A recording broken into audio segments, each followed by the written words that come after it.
Ya, ini untuk memperjelas kita bongkar dulu. Saya kepingin tahu kondisi dari awal pertumbuhan pohon ini, yaitu akarnya. Nah, ini nanti akan menentukan bagaimana saya menentukan posisi dari pohon ini.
Berani melakukan pemotongan akar, bahkan sampai melakukan pemotongan akar habis pun berani pohon sancang. Syaratnya satu, syaratnya daun harus dilepas semua. Nanti akan kita copot semua daunnya, dan kemungkinan nanti setelah itu bisa dilakukan pergantian pot setelah penanganan ini. Pohon sancang seperti kita tahu bersama mempunyai perakaran yang pertumbuhannya sangat cepat. Untuk mencapai pertumbuhan yang bagus perlu dilakukan pemotongan akar berkala. Biasanya saya lakukan 6-10 bulan jadi pemotongan akar. Kemudian cara pemeliharaannya seperti tadi yang benar, double pot. Jadi ini pot pohonnya kita kasih pot lagi di bawahnya. Tujuannya apa? Tujuannya adalah itu tadi, memberi kesempatan pertumbuhan yang cepat pada akarnya, sehingga akar nanti bisa menembus lewat lubang pot menuju ke pot yang di bawahnya. Perawatannya adalah setiap 2 bulan diangkat akar yang tumbuh ke bawah, dipotong, kemudian ditanam lagi.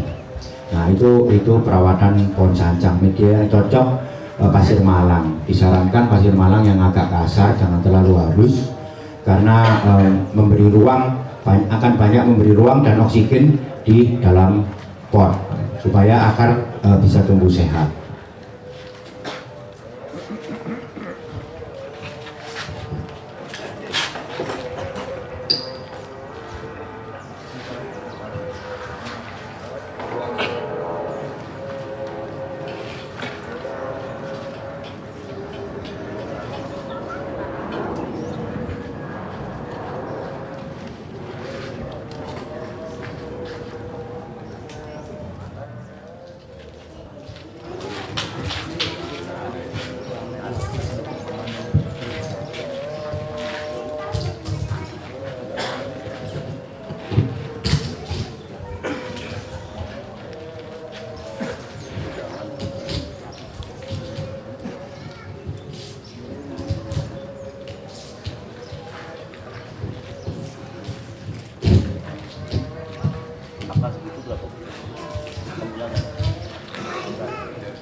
Ya, ini mungkin sudah cukup bisa terlihat ya teman-teman ya.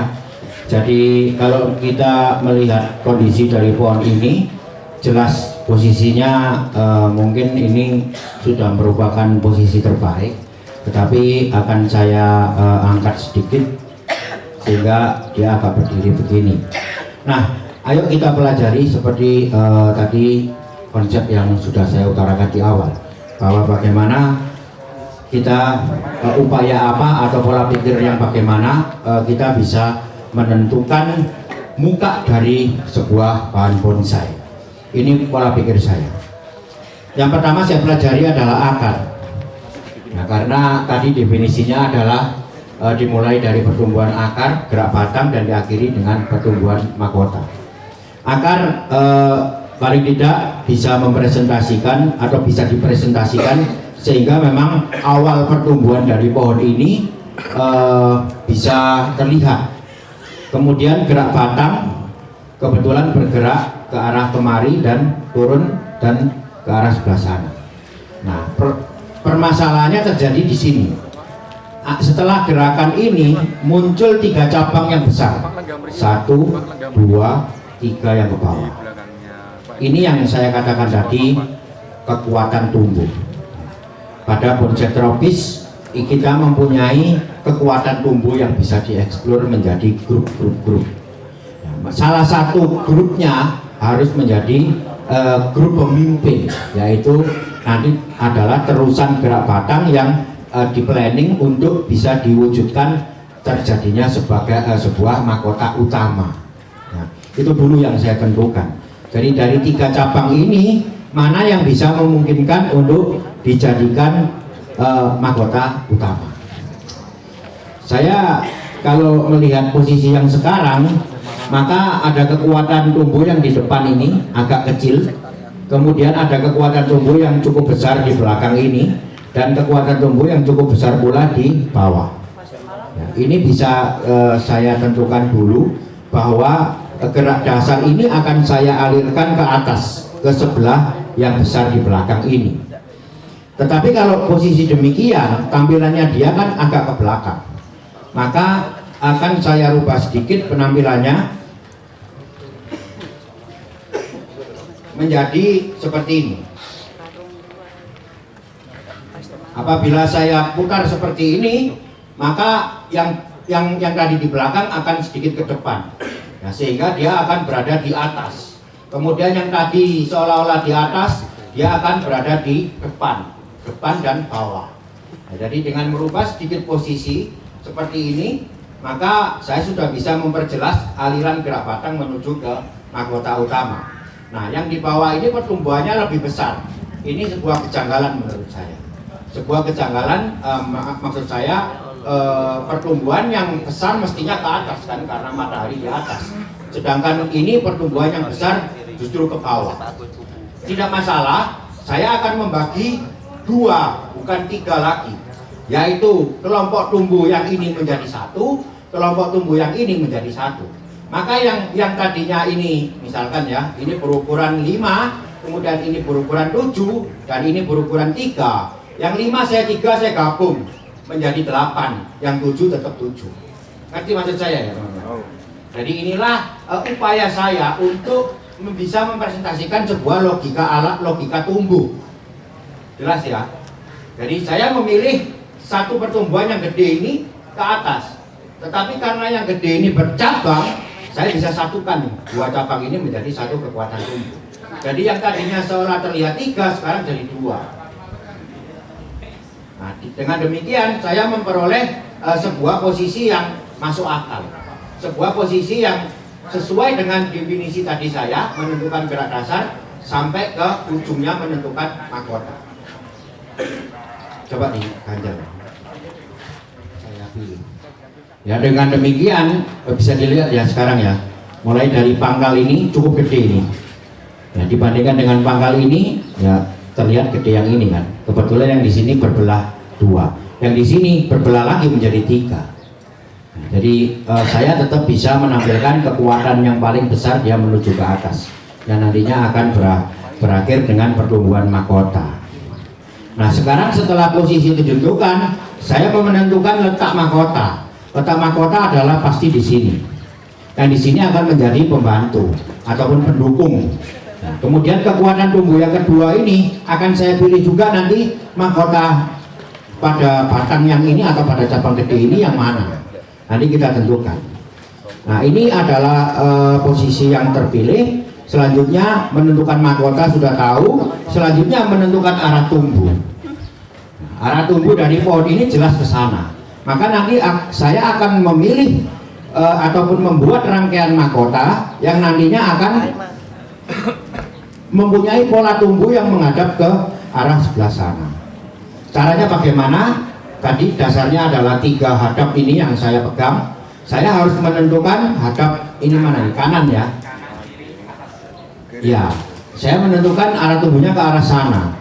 Nah, caranya dengan membangun mahkota yang akan mempunyai pertumbuhan ke arah sana. Caranya bagaimana menentukan itu? Yaitu menentukan leher. Jadi setelah gerak batang ini habis, sebelum pertemuan dengan mahkota itu ada sebuah ataupun ada bagian yang biasa saya sebut leher. Jadi pohon ini sudah jelas, saya akan menentukan lehernya di sebelah sini. Jadi saya tentukan lehernya di sebelah sini, maka apa-apa yang berada di atas leher ini akan menjadi kerangka dari terbentuknya sebuah mahkota. Misalkan nih, saya menentukan arah tumbuhnya ke sebelah sana, boleh, nggak apa-apa. Tetapi saya harus menentukan lehernya yang bisa menghadap ke sana. Ini ada pertumbuhan, kemudian di sini juga ada pertumbuhan. Kalau saya pilih menghadap ke sana, maka leher yang akan saya pilih yang ini. Kelihatan ya? Menghadap ke sini. Mahkota yang akan saya bangun di sebelah sini. Ya. Nah, itu menentukan leher. Kalau saya kepingin menentukan mahkota pertumbuhannya ke atas, saya pilih cabang ranting yang di atas leher. Di atas setelah pertumbuhan dari apa ini? Pertumbuhan gerak batang yang paling akhir ini, ranting yang menghadap ke atas. Maka itu lehernya ke atas. Maka mahkota yang dibangun adalah mahkota yang simetris. Lehernya ke atas. Kalau lehernya ke kanan, dominan mahkotanya akan tumbuh ke kanan. Ke kiri, dominan mahkotanya akan tumbuh ke kiri. Tetapi kan dalam hal ini saya tidak bisa menentukan pohon ini pertumbuhan dominannya ke arah sebelah sini, nggak bisa kan? Karena wujudnya seperti ini. Kalau di sini ada kerusakan alam, kalau saya tengok ke sini lagi, maka nanti percuma, akan rusak lagi. Di sini ada kerusakan alam. Maka yang paling masuk akal adalah menentukan dominasi pertumbuhan pohon ini sesuai kondisi fisiknya adalah ke arah sebelah sana. Dan leher sudah tersedia, kerangka mahkota juga sudah tersedia. Nah, akan saya lanjutkan dengan menentukan kerangka mahkota dulu. Nanti selanjutnya saya akan menentukan mahkota yang di bawahnya ini, kekuatan tumbuh kedua. Dan selanjutnya akan memilih cabang ranting mana yang akan saya pilih teruskan untuk pertumbuhannya sesuai dengan itu tadi, raga yang sudah ditentukan.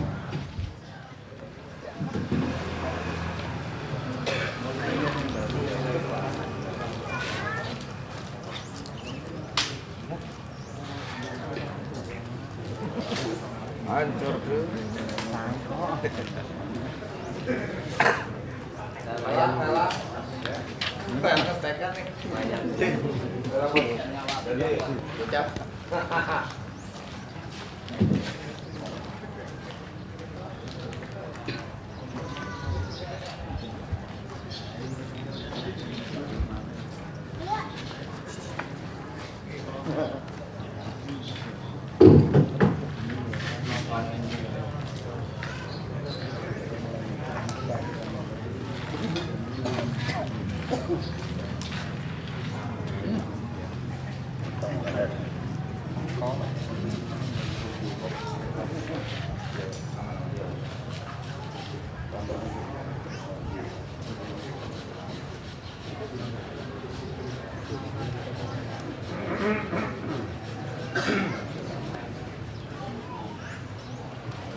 Nah, ini adalah hasil pilihan saya. Jadi mahkota utama akan terjadi setelah leher. Jadi ini semua adalah kerangka mahkota. Ya. ini semua adalah kerangka mahkota. Apa-apa yang ada di atas leher nantinya akan saya susun sebagai kerangka mahkota. Bisa dilihat di sini dominannya sudah terlihat tumbuhnya ke arah yang kita inginkan. Ada satu counterbalance, biasa saya sebut counterbalance, sedikit kecil di sini. Nanti akan menjadi pengikut kecil di belakang mahkota yang gede ini. Nah, inilah nanti akan kita wujudkan nanti sebagai mahkota utama. Kemudian mahkota yang kedua adalah dari kekuatan tumbuh yang kedua. Ini adalah gerak dasar yang ada pada cabang yang ini ya. Kemudian bergerak kemari sehingga saya nanti bisa menentukan leher adalah di sebelah sini dan mahkota akan saya bangun di sini. Cabang yang gede turun ke bawah ini akan saya buat untuk pengikut dari pemimpinnya ini tadi. Ya, ini biasa saya sebut mahkota kedua semi mahkota, mahkota ketiga semi mahkota. Nah, di sini ada sedikit pertumbuhan yang kurang enak karena dia di atas dari nantinya leher. Biasanya nanti akan saya turunkan ke bawah. Jadi nanti menunggu pertumbuhan yang ada di agak pangkal sini kita potong dan kita arahkan turun ke bawah. Sehingga nanti tumbuhnya tetap di bawah pemimpinnya. Jadi kalau saya sudah menentukan pemimpin mahkota utama yang ini, maka yang lain harus berada di bawah dari mahkota utama karena konsepnya mahkota itu adalah kumpulan tajuk yang paling atas dan paling besar. Apa-apa yang tajuk lainnya harus di bawah ini. Kemudian yang ini juga apabila saya tentukan pemimpinnya adalah ini, apa-apa yang tumbuh di cabang yang ini nantinya kita buat di bawah dari pemimpinnya semi mahkota ini. Caranya gimana? Caranya tadi dengan mengarahkan pertumbuhan-pertumbuhan di bawah ini. Besarannya juga ini nanti akan paling besar di kelompok yang ini. Ini yang akan paling besar dari kelompok keseluruhan. Seperti itu. Dasar pemikiran saya menentukan ini adalah dasar, ini adalah kalau boleh dikatakan adalah dasaran pertama dari menentukan sebuah bahan. Ada pertanyaan, Pak? Oke, ada yang mau bertanya? Mas mau nanya? Oh enggak, itu angkat tangan. Tadi ngapain begini? Bukan? Oke, kirain mau nanya, jadi angkat tangan loh. Pak Andreas, selamat datang, teman dari Bekasi tuh ya, baru hadir. Pak mau nanya Pak? Udah itu angkat tangan? Nggak awal. Mbak, boleh ke depan Mbak? Mikrofonnya nggak nyampe nih. Terima kasih, selamat siang. Pak Rudi, misalnya kita mau membangun sebuah mahkota, itu karena kondisi karakter pohon yang disebut oleh Pak Rudi itu ternyata manis atau cocok menurut seseorang menjadi top mahkotanya. Jadi mahkota di situ tidak selalu daun, tapi batang. Kemudian apakah itu lazim? Satu. Kedua, berikutnya berarti yang tumbuh selanjutnya itu harus selalu di bawah mahkota. Kemudian jadinya, menurut bayangan saya, mahkota itu tanpa daun karena itu tadi disebut oleh leher. Tapi daun-daun yang sebagai bawahannya mahkota itu berada atau tumbuh di bawah mahkota itu. Bagaimana apabila itu terjadi? Ya nggak apa-apa, itu sebuah ide bahwa Bapak akan menggambarkan sebuah pohon yang mahkotanya kesambar petir. Ya nggak apa-apa, monggo. Iya nggak apa-apa, diwujudkan aja. Ya, cuman permasalahannya kan nanti harus dipertanggungjawabkan. Karya seni itu kan harus dipertanggungjawabkan. Ya bertanggung jawab. Kalau di seni musik itu kita boleh bebas bernyanyi ataupun menabuh sesuatu menjadi munculnya suara, itu bebas. Tetapi kan kebebasan ini bukan berarti sakarepe dhewe bebas sebebas-bebasnya. Kebebasan ini masih ada batasannya. Batasannya apa? Batasannya adalah nada dasar. Do, re, mi, fa, sol, la, si, do. Kalau Bapak bernyanyi sebagus apapun, secantik apapun orangnya, tapi kalau fales, enak nggak? Fales itu apa? Fales adalah lepas dari nada dasar, betul kan? Sama, bonsai juga ada nada dasarnya. Kalau saya berpatokan membuat bonsai menurut idealisasi alam, maka nada dasar saya adalah apa-apa yang logis tumbuh di alam. Kalau idenya Bapak tadi mewujudkan seperti itu, silakan. Tidak ada masalah, tidak ada yang salah dengan itu. Tetapi Bapak harus benar-benar menggambarkan bahwa tadi yang saya ngomong, kalau saya mendengar narasi Bapak, gambaran saya, oh ini mahkotanya kesambar beledek ini pasti. Iya kan? Ya, Silakan, nggak apa-apa. Kemudian harus melanjutkan pertumbuhannya lagi, ya harus membuat mahkota lagi kan? Karena saya memegang prinsip bahwa pohon itu mempunyai akar, batang, dan mahkota. Mahkotanya kesambar beledek, oke, good idea, iya kan? Tapi saya harus bangun lagi kan?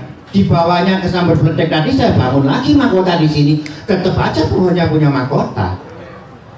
Sekali lagi, kalau pohon tua itu pasti punya mahkota. Sampai punya sandigi yang tua sekali, tetapi belum punya mahkota, pasti kelihatan muda. Nah, sekarang saya kasih tahu bedanya tua dengan matang. Kalau tua, ini tua Pak. Pohon ini saya yakin umurnya lebih dari 20 tahun. Tua.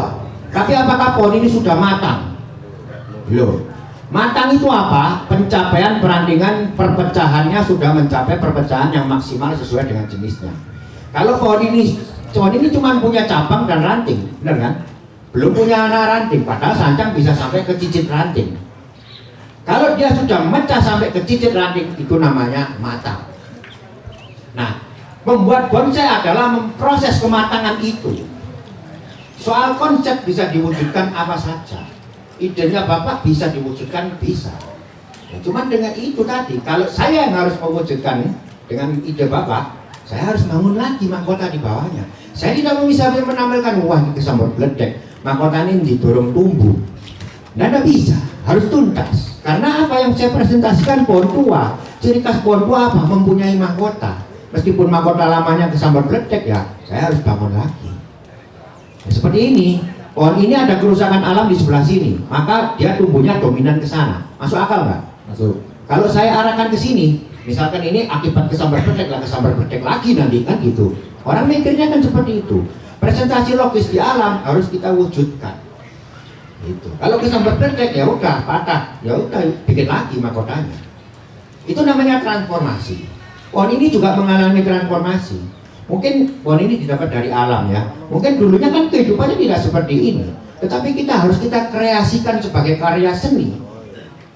Dan melibatkan segala kreativitas kita untuk mewujudkan keindahan.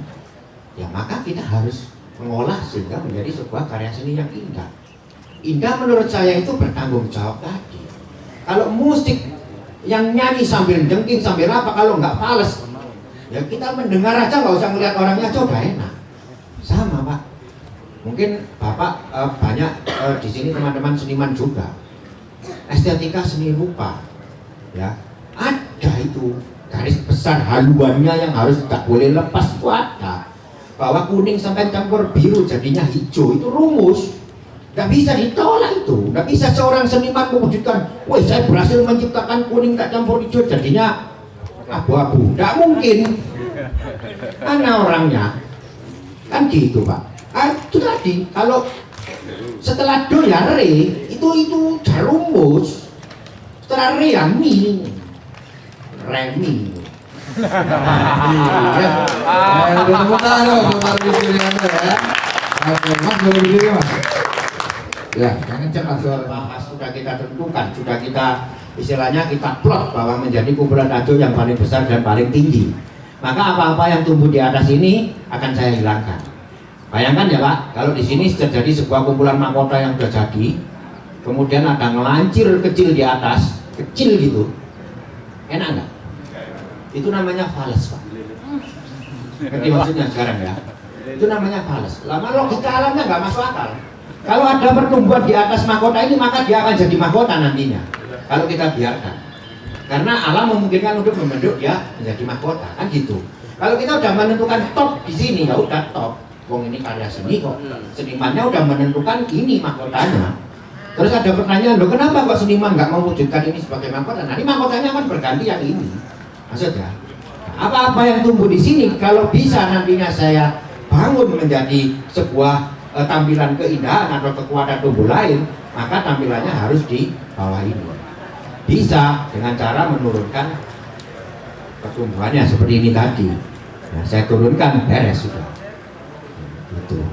Nah, kalau misalkan kita nggak mau ada apa-apa di sini karena perwujudan drama alam tadi, karena di sini sudah terjadi kerusakan alam, ya semakin mau kita dramatiskan, kelocok aja ini sebagian, kupas kulitnya. Jadi menimbulkan kesengsaraan yang lebih parah lagi, sehingga akan masuk akal tidak ada pertumbuhan lagi. Yang menonjol ini kalau saya rubah jadi keringan lebih enak nggak kira-kira?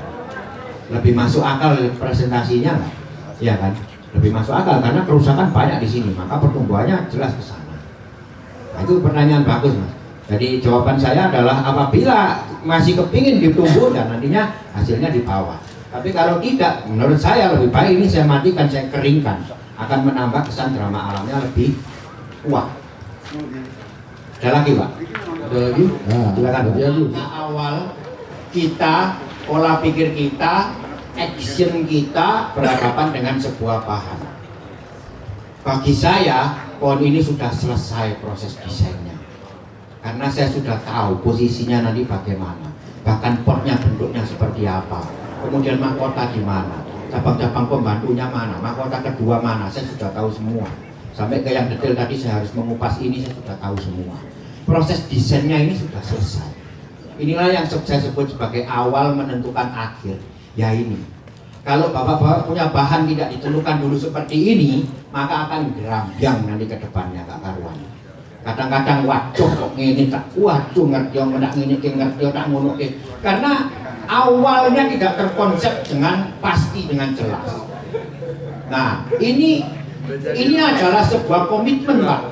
Komitmen seorang seniman ketika berbicara dengan bahannya, kemudian mengikuti apa yang dimaui bahannya, dan menjadi komitmen kita. Setelah itu hasilnya akan menjadi komitmen kita berdua untuk selanjutnya meneruskan apa. Sudah nggak nerusin desain lagi saya, nerusin kehidupan pohon ini. Sehingga sekarang ini selanjutnya yang saya proses adalah pertumbuhannya, bukan desainnya lagi. Desainnya udah selesai ya, jadi gitu. Jadi apa yang dipertanyakan Pak Agus tadi, saya mau bikin mahkotanya dulu atau ininya dulu, ya monggo, termasuk saya serahkan ke pohonnya, mana yang lebih memungkinkan saya bangun dulu. Kemudian setelah ini wujudnya tercapai, yang pasti Pak, 3 ataupun 2 kekuatan tumbuh tadi tidak akan terkurangi dan tidak akan ditambahi lagi. Tetapi apabila memungkinkan ada pertumbuhan yang di sebelah sini, saya akan pertimbangkan apakah pertumbuhan ini nanti bisa membantu penampilan dari pohon ini. Kalau bisa saya teruskan, saya gedein, tetap pertumbuhannya saya proses. Kalau nggak bisa saya buang. Saya sudah tidak pernah berpikir bahwa kalau konsepnya udah jelas seperti ini ya, tidak pernah berpikir bahwa waduh kalau ini di sini tumbuh pasti bagus. Tidak pernah. Saya berpikir apa adanya ini sekarang saya bisa memaksimalkan. Tetapi ketika nanti dikasih pertumbuhan baru, akan saya pertimbangkan sebagai pewujudnya cuman perannya paling 25%. Karena yang 75% ini sudah saya temukan. Tidak pernah ada penyesalan pada saat menentukan awal dari desain. Wah, menyesal saya dapat pohon ini kalau sini nggak ada cabangnya. Tidak ada. Kalau ada cabangnya saya pertimbangkan sebagai cabang. Kalau tidak ada ya sudah. Saya lanjut dengan apa yang ada. Ya, itu kalau memang terpaksa banget perlu bisa. Secara teknis sancang memang bisa diproses seperti itu. Okulasi aja bisa kan. Dari wahung ini badannya wahung, diokulasi sancang bisa. Istilah yang lazim itu nyusu Pak Agus. Jadi ini pertumbuhan baru saya tempel, kepingin di sini kan, saya tempel ke sini bisa. Bisa. Kalau diinginkan. Tetapi apa itu? Seringnya saya tidak pernah melakukan hal itu. Artinya berangan-angan, berandai-andai ini ada cabang, tidak. Saya apa adanya. Kalau akarnya separuh, ya saya tidak berusaha untuk melengkapi supaya dia akarnya mudah. Bagaimana kreativitas kita bisa berkarya dengan akar separuh ini? Apakah akar separuh itu selalu menghasilkan karya yang jelek? Ya enggak kan. Apakah kalau di sini nggak ada cabang itu selalu nanti hasilnya jelek? Ya tidak ada yang bisa memastikan kan. Ya seperti itu Pak. Jadi saya memilih apa adanya. Kondisi dari kemauan pohon, maunya dia seperti ini. Sekarang kita berbicara, ayo ngobrol. Seperti tadi saya ngobrol dengan dia. Oh kamu ininya kalau saya buat mahkota dengan posisi yang seperti ini kecil ya. Coba saya giniin ya. Nah itu ngobrol saya. Akhirnya saya punya decision, saya punya keputusan. Ini adalah keputusan saya dan saya komit ke dia. Saya akan melanjutkan pertumbuhanmu seperti ini. Ya, itu. Nanti kedepannya kamu punya pertumbuhan lagi gini, kita pertimbangkan ke depannya. Tetapi kalau mana menentukan dasar atau pola dasar atau desain awal dari sebuah bahan bonsai. Selanjutnya adalah memproses pertumbuhan. Nah ini contohnya. Ini sudah tumbuh yang siap ditangani untuk dilakukan penanganan tahap berikutnya. Setelah ini tadi. Gitu ya. Jelas ya teman-teman ya. Jadi untuk pohon ini saya anggap sudah tidak ada pertanyaan lagi, kita ganti ke pohon yang kedua. Oke?